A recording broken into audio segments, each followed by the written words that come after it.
जय माता दी दोस्तों। माता रानी आपकी सारी मनोकामनाएं पूर्ण करें और आप जीवन में खूब सारी तरक्की करें।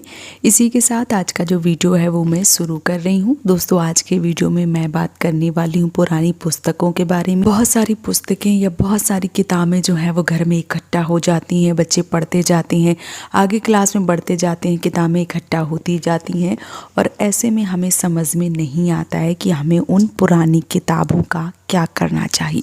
साथ ही साथ बहुत सारी ऐसे रफ़ की कॉपियाँ हो गई या बहुत सारी ऐसी डायरियाँ हो गई जो डायरी जिसमें हम लिखते पढ़ते हैं या दूध का हिसाब इत्यादि बहुत सारी चीज़ें जो है वो लिखते हैं।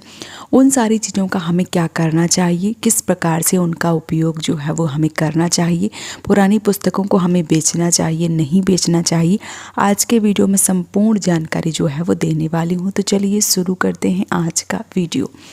देखिए जब बच्चे पढ़ रहे होते हैं घर में या बड़े भी पढ़ रहे होते हैं तो बहुत सारी पुस्तकें, बहुत सारी कापी या जो रजिस्टर वगैरह होती हैं, डायरी वगैरह होती हैं, बहुत सारे इकट्ठा हो जाते हैं।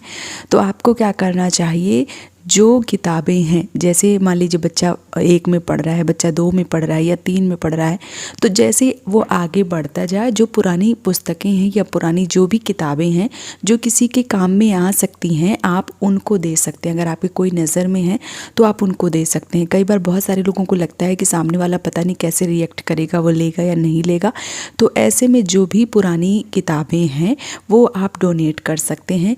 किसी भी विद्यालय में किसी भी टीचर को दे सकते हैं या कहीं ऐसी जगह डोनेट कर सकते हैं जहाँ पे उन किताबों का अच्छे से यूज हो सके, वो जो किताबें हैं उनको दोबारा पढ़ा जा सके। उन किताबों को, उन पुस्तकों को आप वहाँ दे सकते हैं। साथ ही साथ जैसे बहुत सारे बच्चे बड़े हो जाते हैं, बड़ी किताबें पढ़ते हैं, बड़े बड़े नोट्स तैयार करते हैं, तो आप जैसे मान लीजिए आपका कार्य पूरा हो गया, आपने किसी भी चीज़ की तैयारी कर रहे थे या जो भी पुस्तकें आप पढ़ रहे थे, तो आपको उन पुस्तकों को नहीं बेचना चाहिए।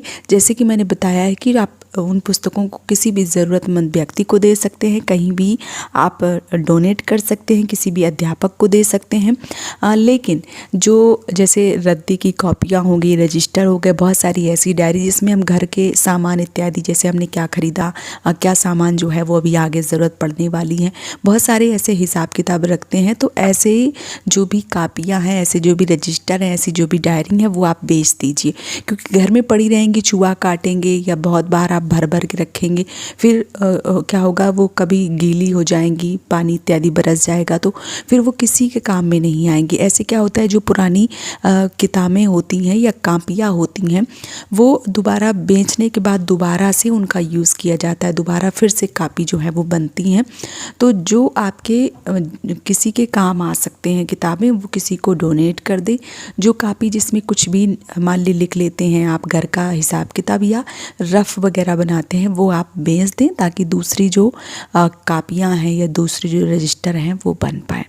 तो अगर आप परेशान थे और आप नहीं समझ पा रहे थे कि आपको क्या करना चाहिए, तो जैसे ही बच्चे आगे क्लास में बढ़ते जाए, पीछे की क्लासों की जो भी किताबें वगैरह हैं वो आप टीचरों को, किसी भी ज़रूरतमंद व्यक्तियों को या कहीं भी आप डोनेट कर सकते हैं। तो उम्मीद करती हूँ कि ये छोटा सा वीडियो आप सबके लिए बहुत ज़्यादा मददगार रहा होगा। वीडियो अगर पसंद आया है तो आप मुझे सपोर्ट कर सकते हैं इस चैनल को सब्सक्राइब करके। आज का वीडियो यहीं पे समाप्त कर रही हूँ दोस्तों। जय माता दी।